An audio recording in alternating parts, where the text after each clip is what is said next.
Every year, thousands of Indian men leave the fields of Punjab to try to make their fortune in Britain. They pay human traffickers thousands of dollars to smuggle them from India to the UK. When they arrive, this is what they get.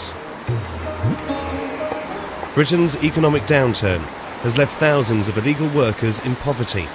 Hundreds are sleeping rough. I would rather God took me, then I'd be okay. For many, life on the streets is taking its toll. Where do you get the money from to buy shoplifting, outside very cold, I can't sleep if I don't smoke drugs. They're illegal, in Britain, and desperate to return home. But they're stuck in a bureaucratic no man's land.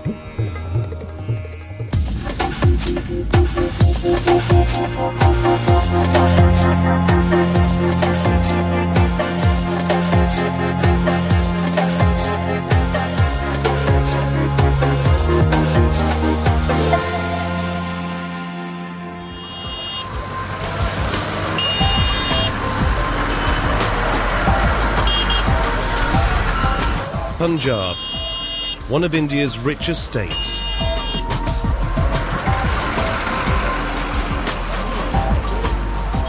They call it the food basket of India. Fertile soil has made Punjab a development success story.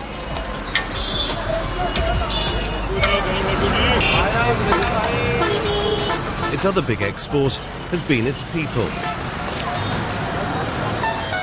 In the first decades after independence, hundreds of thousands of mainly Sikh Punjabis settled in the UK. Skilled and unskilled workers were encouraged to migrate to fill huge gaps in Britain's workforce. Today, the criteria they must meet for a British work visa is much tougher. But the desire to head to Britain is almost a way of life for every young Punjabi. They want wealth like this. Punjab's palaces dominate what were insignificant villages. They are holiday homes, built with the savings of first and second generation Indians that settled in Britain. This monument of wealth is being built by two brothers from Coventry. On the rooftops of these palaces, a tribute to the aeroplanes that took their grandparents or parents to the UK.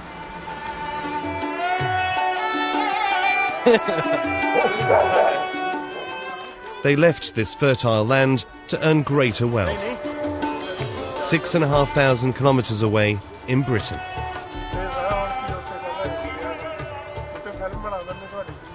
And it's that wealth that has inspired tens of thousands of young men from the farming communities to head to Britain to make their fortune. In fact, I've been told that in the villages here in the Jalandhar district, there's only a handful of young men left.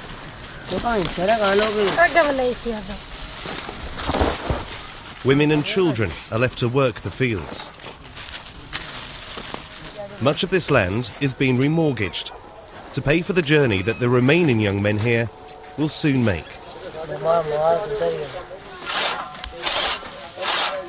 They're not entitled to British visas. Locals call them Fojis, which means foot soldiers. In this context, a man without an identity, because he works abroad illegally. But the global economic climate has changed. Fojis already in the UK have warned them. They say there is no work there, and there's no point in coming, he tells me. But they're unwilling to believe things have changed in Britain. We still want to see what it's like for ourselves, I'm told. Just getting there involves certain risk. Billa has tried and failed.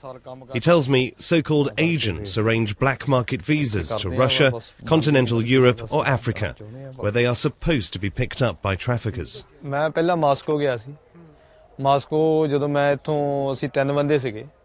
First I went to Moscow. There were 3 of us. The agent said a man would meet us at the airport, but when we got there, nobody came and we were stuck at the airport. He has also been sent on wasted trips to Thailand, Germany, Vietnam and Nigeria. They just wanted the money. I was conned. Agents charge up to $15,000 for a visa and the services of traffickers. There are no refunds.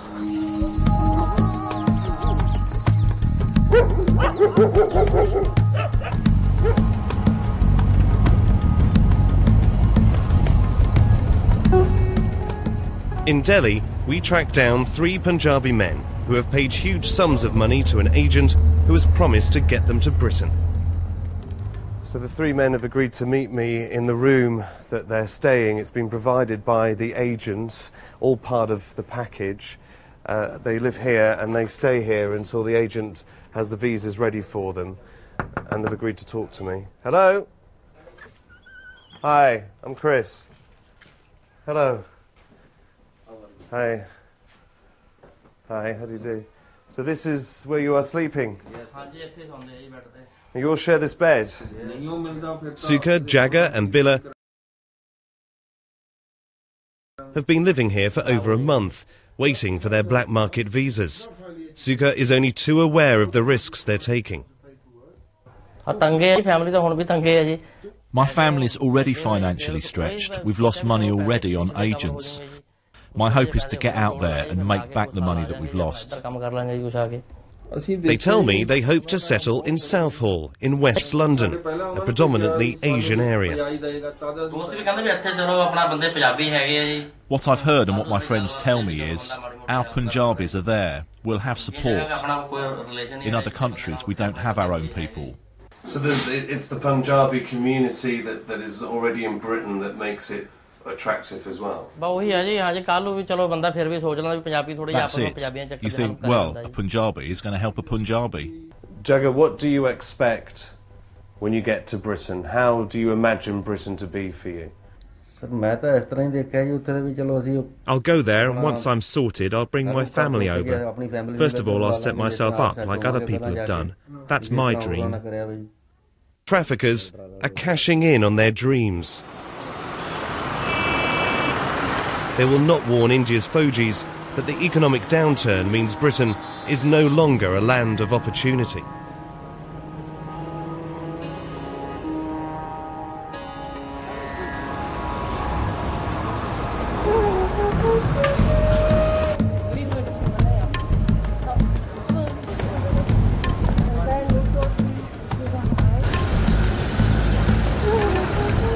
Sukha, Jagga and Billa hope to be here in a few weeks' time. It's known as Little India. This is Southall in West London. It's home to a huge South Asian population, one of the biggest concentrations outside India. Over the last 20 years, illegal immigrants from India have added to that population. But for new arrivals, life here is tough. From sunrise, hundreds of illegal immigrants descend on the train station car park, a regular pickup point for cheap, illegal labour. We filmed for hours. Only a handful of men were able to scramble for work. The good times for Fojis in Britain are over. A lack of work is pushing illegal workers into the very poverty they hope to escape.